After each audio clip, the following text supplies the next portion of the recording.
Salut les amis, coucou les petits loups. Aujourd'hui, je vais vous parler dans cette vidéo de l'indépendance des chaînes sur YouTube.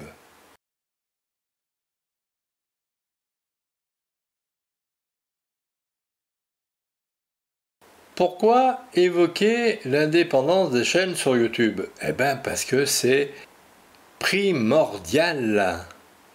Et pourquoi je souhaite évoquer ça maintenant?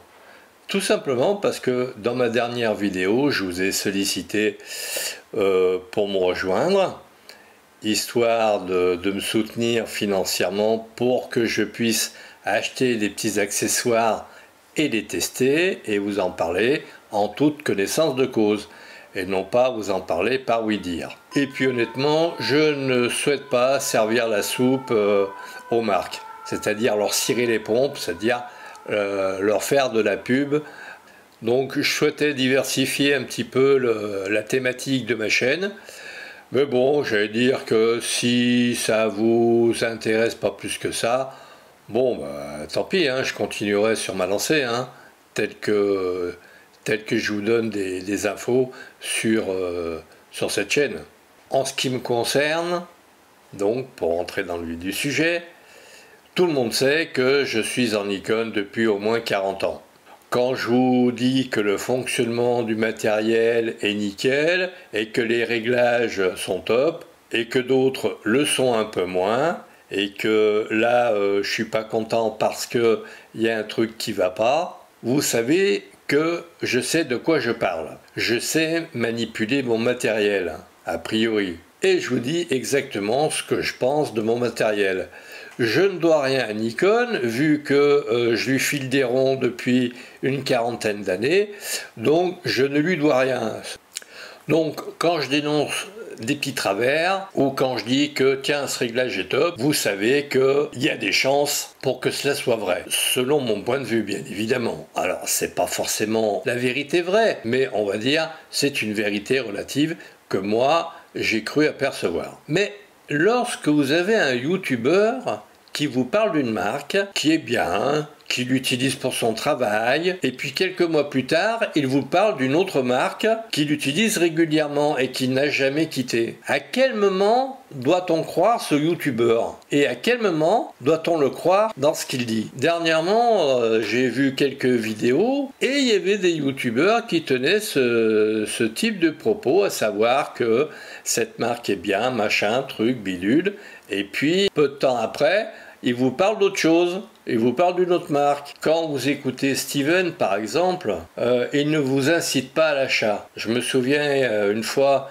il parlait d'un iPad, il disait qu'il était pas mal, mais que la version précédente serait beaucoup moins chère et tout aussi performante. J'aime suivre ce genre de youtubeurs, de même que par exemple Noité qui essaye d'être relativement honnête et droit avec ceux qui la regardent, qui regardent cette chaîne. Alors oui, je vous le dis, soyez vigilants quant à ceux que vous regardez. Je vous donne un exemple. Vous allez comprendre tout de suite ce que je vais vous dire. Un testeur, en toute bonne foi, vous parle d'un matériel qu'on lui a prêté et qu'il teste depuis une semaine. Vous pensez qu'en toute objectivité, il a appréhendé toutes les subtilités du boîtier dont il parle? Je vous dis bien, ça fait une semaine qu'il a le matériel. A-t-il les dernières mises à jour du firmware qui permet d'avoir un autofocus plus véloce, d'avoir une séquence vidéo à 60 images par seconde et non pas à 30, comme la cadence au sortir du boîtier mystère. Quand vous regardez une vidéo, vous ne savez pas quand est-ce qu'elle a été tournée, si même le youtubeur en question a eu la présence d'esprit d'aller voir s'il y avait bien les derniers firmware dans le boîtier. C'est un mystère, on ne sait pas. Et problème, c'est que je me souviens d'un testeur qui disait que le Nikon, oui, bien,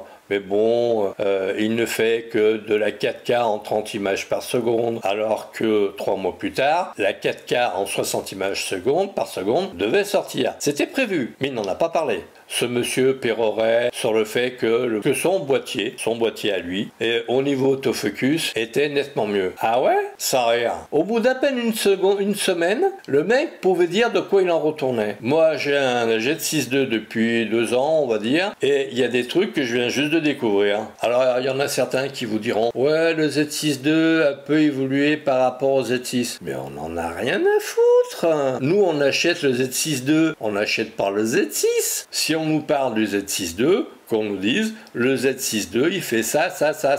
Qu'il peut évoluer par rapport au Z6, ça veut dire que le Z6 est sorti bien né. Voilà, c'est tout, pas plus. Alors par contre là, quand moi ce que j'adore, c'est que mon boîtier a un autofocus un peu plus rapide que celui du Z6 II. Ah ouais? Il coûte combien ton boîtier? 6000 balles. Ah bah je suis bien content parce que le Z6 II, il en vaut que 2000. Donc bah tant mieux pour toi si l'autofocus est un tout petit peu mieux que celui du Z6, parce qu'il fait 3 fois plus cher quand même. Vous voyez ce que je veux dire? Donc gardez bien la tête froide quand vous écoutez ce genre de testeur, parce qu'en fait, il ne dit pas explicitement qu'il parle de son boîtier comme base, alors qu'on parle du Z6 II par exemple. Alors que des journaleux qui sont payés à la ligne vous en rajoutent en disant oui bah le Z6 il faisait ça, le Z6 II fait pas beaucoup mieux. Oui, d'accord, ok. Mais c'est pas la peine de nous en sortir des wagons, alors que bon,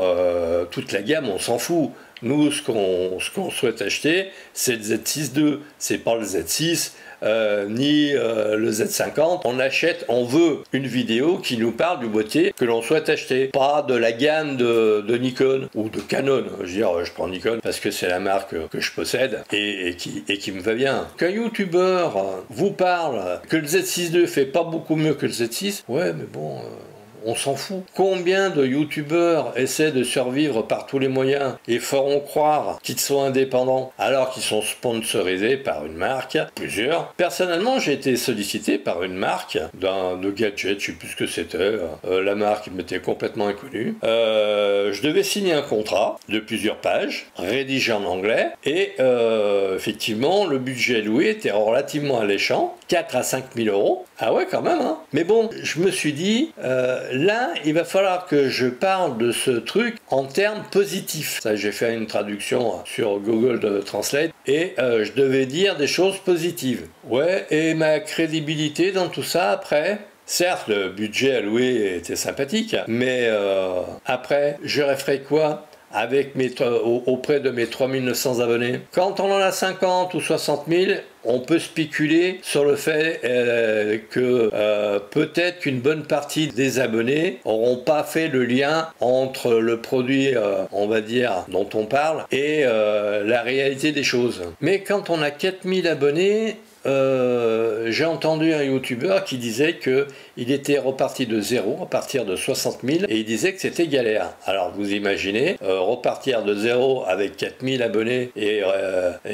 reconstruire un peu tout ça, alors que ça fait 5 ans que je suis sur le YouTube et j'ai du mal à progresser plus rapidement qu'une centaine d'abonnés par trimestre, je souhaite pas perdre ma crédibilité pour si peu. D'où le fait que je vous demande de me rejoindre et de m'aider à être indépendant. Parce que mine de rien, chercher des sujets, écrire les scripts, tourner les vidéos, monter les vidéos, ça demande une masse de travail assez conséquente. Donc l'objectivité et de règles pour ne pas se fourvoyer et être dévoyé par des marques peu scrupuleuses de notre crédibilité auprès de nos abonnés. Et puis en plus, avec la loi sur la publicité ou la sponsorisation, ça va être relativement très délicat parce que si on parle d'une marque, on doit dire que c'est de la pub ou que c'est un travail en collaboration et ça doit être marqué en tant que tel dans la vidéo. Ça ne va pas être un truc qu'on passe très rapidement sous silence et rapidos. Il faut le noter en tant que tel dans la vidéo, c'est-à-dire noter quelque part par là, en partenariat avec ou pub. Vous voyez le style? Eh bien, bonne nuit. Hein. Vous imaginez, vous avez parlé d'un accessoire qui est sympa, pas trop cher, et puis vous devez parler la semaine d'après d'un accessoire qui ressemble beaucoup, mais qui est sponsorisé et dont on vous demande d'avoir des termes positifs. Eh ben, bonne nuit. Donc, pour conclure, soyez prudents, car si vous achetez un appareil photo numérique, par exemple, ce sera votre unique boîtier. Enfin, sauf ceux qui ont beaucoup d'argent et qui ont 2-3 boîtiers, mais on va dire, je m'adresse à la grande majorité de mes abonnés, de mes suiveurs. Donc, si vous achetez un boîtier, ce sera votre unique boîtier, ce sera le vôtre. Vous n'allez pas le comparer avec le boîtier de Tartampion. Ce sera votre boîtier que vous utiliserez jour après jour. Que ça soit une évolution du Z6 ou que le Z8 soit une évolution du Z7 ou du Z9, vous vous en foutez. Ce que vous souhaitez, c'est faire des photos et des vidéos avec, et vous souhaitez que vos photos ou vos vidéos soient comme vous le souhaitez, c'est-à-dire bonne. Alors, que votre boîtier ne monte pas au 16 millième, mais vous vous en foutez comme votre premier couche-culotte. Parce que jusqu'à présent, pendant toute votre vie, vous avez eu des boîtiers qui n'allaient que jusqu'au millième. Donc, qu'il monte au 8 millième, c'est génial. Le 16 millième, vous vous en tapez. Et quand on vous dit « Ah ouais, mais bon, la 4K, elle ne fait que 60 images par seconde », ouais, bah de toute manière, vous faites des photos. Vous n'allez pas faire de vidéo avec. Donc là aussi, bah, c'est bien que votre boîtier fasse de la vidéo. Au moins comme ça, si vous avez envie d'en faire une, vous pourrez toujours le faire sans avoir à devoir louer une caméra ou du matériel. Mais honnêtement, vous vous en fichez. Vous allez faire des photos. Vous n'allez pas faire des vidéos. Donc, qui monte au 16 millième ou qui ne fasse pas de la 4K en 120 images par seconde, bah, vous embêtez les couettes. Hein. Que l'autofocus soit un peu moins bien que le Canon ou le Sony du youtubeur testeur, ouais, bah enfin bon, son boîtier lui, à lui fait 6000 balles, le vôtre il en fait 2. Donc c'est un petit peu comme si on disait, ouais, t'as vu la Porsche, elle coûte 20 briques, on est bien assis dedans, hein. Ouais, mais bon, par rapport à une voiture, une Twingo ou Dieu sait quoi, c'est pas le même prix non plus. Faut comparer ce qui est comparable. Donc, vous m'avez bien compris, le boîtier dont on parle, c'est pas celui du youtubeur, mais ce sera le vôtre. Donc, écoutez bien ce que l'on en dit et les qualités intrinsèques qu'il a et qui peut vous intéresser. Et puis, posez-vous la question de savoir si le testeur qui a eu ce boîtier pendant une semaine a pu réellement faire le tour du boîtier. Allez, sur ce, je vous laisse à cette réflexion. Likez, partagez, abonnez-vous, faites du bruit autour de mes vidéos. Et puis, à très vite pour une prochaine vidéo.